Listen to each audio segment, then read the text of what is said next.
বিশিষ্ট লেখক, চিন্তাবিদ, রাজনীতিবিদ এবং শ্রম মানুষের কণ্ঠস্বর বদরউদ্দিন ওমর ভাইয়ের প্রয়াণে বিনম্র শ্রদ্ধা জানাচ্ছি। বদরউদ্দিন ওমর ভাই তার একটা বর্ণাঢ্য জীবন রয়েছে, লেখক হিসাবে, রাজনীতিক হিসাবে এবং একজন বুদ্ধিজীবী হিসাবে। যে সময় অনেকেই কথা বলতে পারত না, ভয় পেত, তিনি তার কণ্ঠস্বর উচ্চস্বরে জারি রেখেছে। লাল সালাম বদরউদ্দিন ওমর।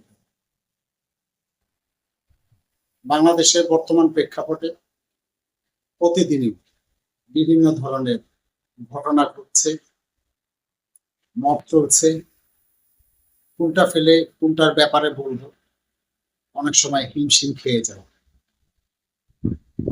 গত কয়েকদিন আগে দেখলাম আগামী সংসদ নির্বাচনে যারা সরকার গঠন করবে তাদের জন্য প্রায় 60টি আধুনিক গাড়ি ক্রয় করা হচ্ছে। প্রতিটি গাড়ির মূল্য প্রায় 2.25 কোটি টাকা করে। এছাড়া সামনে নির্বাচনকে সামনে রেখে জেলা উপজেলা বিভিন্ন কর্মকর্তাদের জন্য আরো 220টি গাড়ি ক্রয় করা হচ্ছে, যার মূল্য প্রায় 445 কোটি টাকা। এই প্রকল্প বর্তমান সরকার হাতে নিয়েছে এবং তা বাস্তবায়ন করার জন্য তারা এক মন্ত্রণালয় আরেক মন্ত্রণালয়কে সুপারিশ করেছে। বিগত সরকারের আমলে দেখেছি সরকারি প্রকল্প বাস্তবায়ন করা, যত ক্রয় করা তত দুর্নীতি। আগামী জাতীয় সংসদ নির্বাচনে রোডম্যাপ ঘোষণা করা হয়েছে। অনেকে সন্দিহান করছে যে নির্বাচন হবে কি হবে না। নির্বাচনকে সামনে রেখে এবং আগামীতে যারা সরকার গঠন করবে সেসব বঞ্চিতের জন্য এসব গাড়ি ক্রয় করাটা বর্তমান সময়ে দেশের জন্য কতটুকু মঙ্গলকর এবং মঙ্গলজনক, বাংলাদেশের জনগণ তা অবশ্যই চিন্তা করে দেখবে।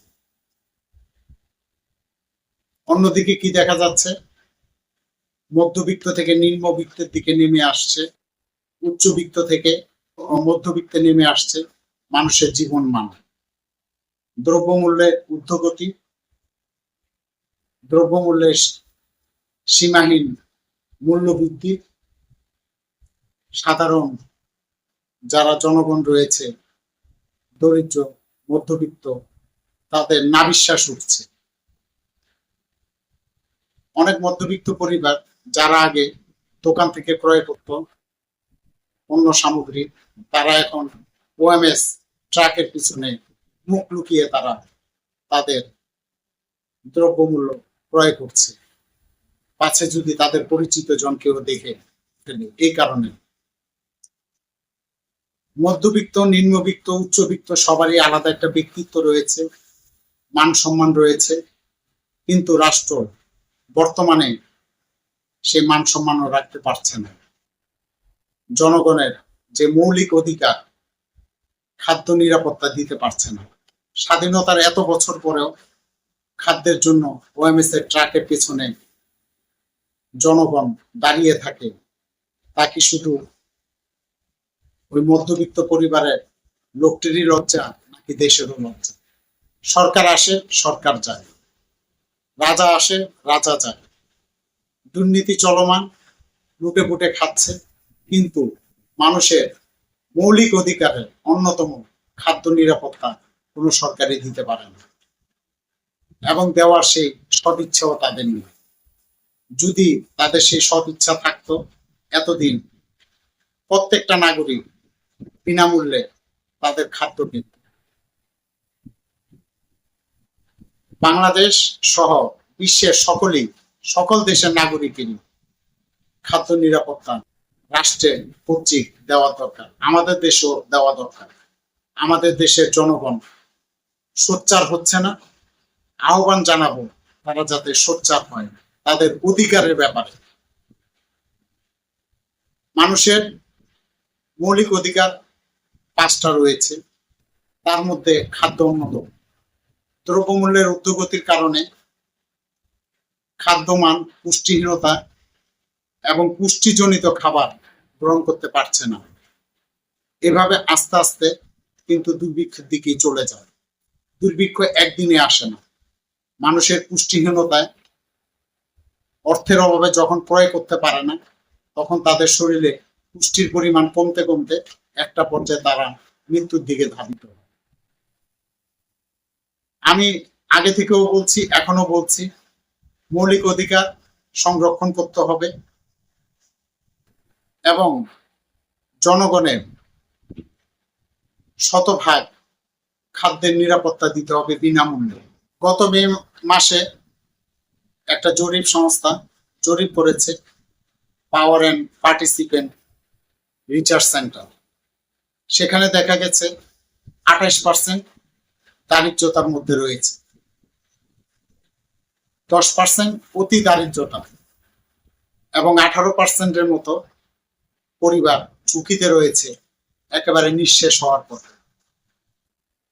যখন দেশের জনগণের এই অবস্থা, তখন আগামী নির্বাচনে যারা ক্ষমতায় আসবে তারা তাদের মন্ত্রীদের জন্য বাড়ি ক্রয় করুক, গাড়ি ক্রয় করুক, এটা তাদের ব্যাপার। এখন থেকেই রাষ্ট্রীয় কোষাগার থেকে এ সকল বিলাসবহুল গাড়ি ক্রয় করাটা কতটুকু যৌক্তিক?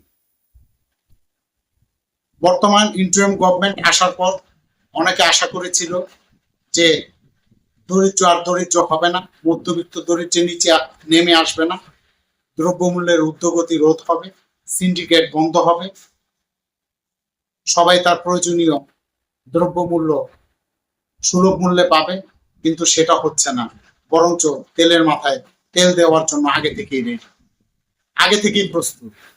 কেন? এ সকল কর্মকাণ্ড বন্ধ করতে হবে, দ্রব্যমূল্যের ঊর্ধ্বগতি রোধ করতে হবে।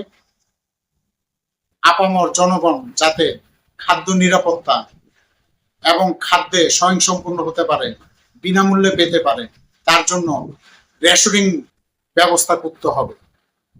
কিন্তু সরকারের সেদিকে কোনো কর্ণপাত নেই। আগের সরকার থেকে শুরু করে বর্তমান সরকার সেই একই নিয়মে চলছে।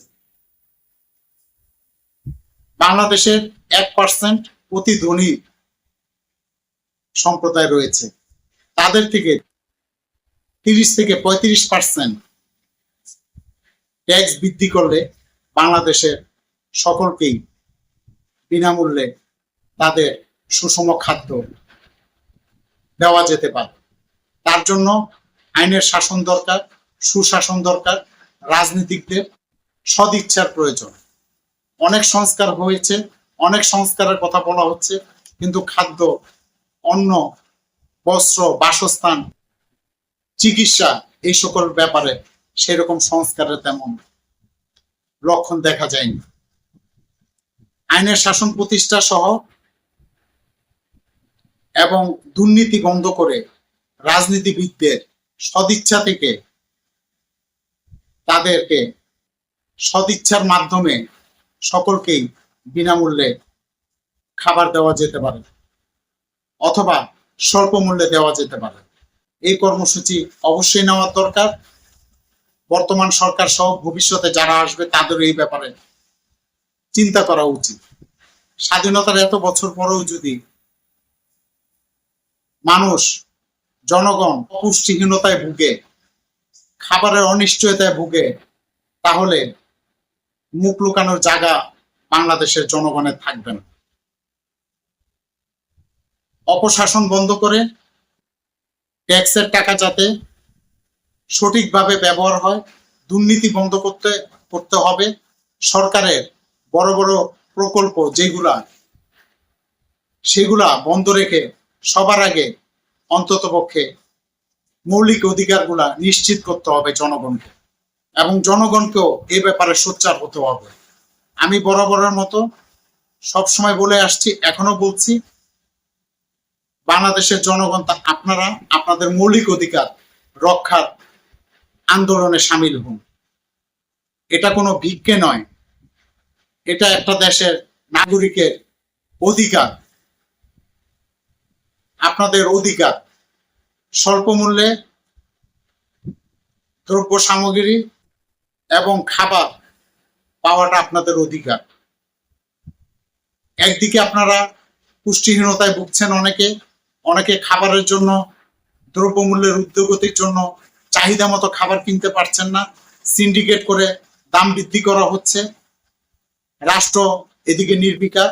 অন্যদিকে মন্ত্রী এমপিদের সুযোগ সুবিধা বৃদ্ধির জন্য আগে থেকে তাদের অ্যালার্জি শুরু হয়ে গেছে। যত কেনাকাটা তত দুর্নীতি, ওই নীতিতে বর্তমান সরকারও আছে। বর্তমান সরকার এবং ভবিষ্যতে যারা আসবে, সাধারণ জনগণ, আপনারা আপনাদের অধিকার নিয়ে ঐক্যবদ্ধ হন, আপনারা আওয়াজ তুলুন। স্বাধীনতার এত বছর পরেও কেন এখনো সিন্ডিকেট থাকবে, এখনো কেন অপুষ্টিহীনতায় ভুগবে, মধ্যবিত্ত কেন দারিদ্রতায় নেমে যাবে, আর কিছু সুবিধাভোগী 1% সুবিধাভোগী তারা তাদের বিলাসবহুল জীবনযাপন তারা পালন করবে। এই ব্যাপারে জনগণকে সোচ্চার হতে হবে। ওএমএস এর ট্রাকের পেছনে আর নয়, রেশনিং ব্যবস্থা করে স্বল্প মূল্যে, সুলভ মূল্যে অথবা বিনামূল্যেই খাদ্যের নিশ্চয়তা দিতে হবে। নিরাপত্তা, খাদ্য নিশ্চিত করা রাষ্ট্রের দায়িত্ব, সরকারের দায়িত্ব। এক শ্রেণী ধনী থেকে অতি ধনী হবে, আরেক শ্রেণী মধ্যবিত্ত থেকে নিচে নেমে যাবে, মান সম্মানের ভয়ে মাথা লুকাবে। এভাবে একটা রাষ্ট্র চলতে পারে না। ধনী শ্রেণীদের জন্য শুধু রাষ্ট্র তা না, 80% জনগণ যেখানে মধ্যবিত্ত, উচ্চ মধ্যবিত্ত এবং নিম্নবিত্তের মধ্যে পড়ে, তাদের অগ্রাধিকার দিতে হবে। যাদের প্রয়োজন তাদেরকে বিনামূল্যে খাদ্য দিতে হবে। এটার ব্যাপারে এই খাদ্যের নিরাপত্তা এবং নিশ্চিত করার লক্ষ্যে জনগণকে সোচ্চার হতে হবে। মন্ত্রী এমপি আমলাদের এই দেশ আমরা চাই না। আমরা চাই সাধারণ জনগণের দেশ। স্বাধীনতা সংগ্রামে ধনী, অতি ধনী কতজন শহীদ হয়েছে, তাদের অবদান বেশি, সেটা বুঝতে হবে। রাষ্ট্র এখন কাদের ট্যাক্সে চলছে? সবাই আমরা ভ্যাট দিচ্ছি। রাষ্ট্র আমাদের থেকে নিংড়ে তাদের চাহিদা মতো তারা ভ্যাট নিচ্ছে, ট্যাক্স নিচ্ছে, অথচ রাষ্ট্রের মৌলিক অধিকার জনগণের সেটা নিশ্চিত করতে পারছে না।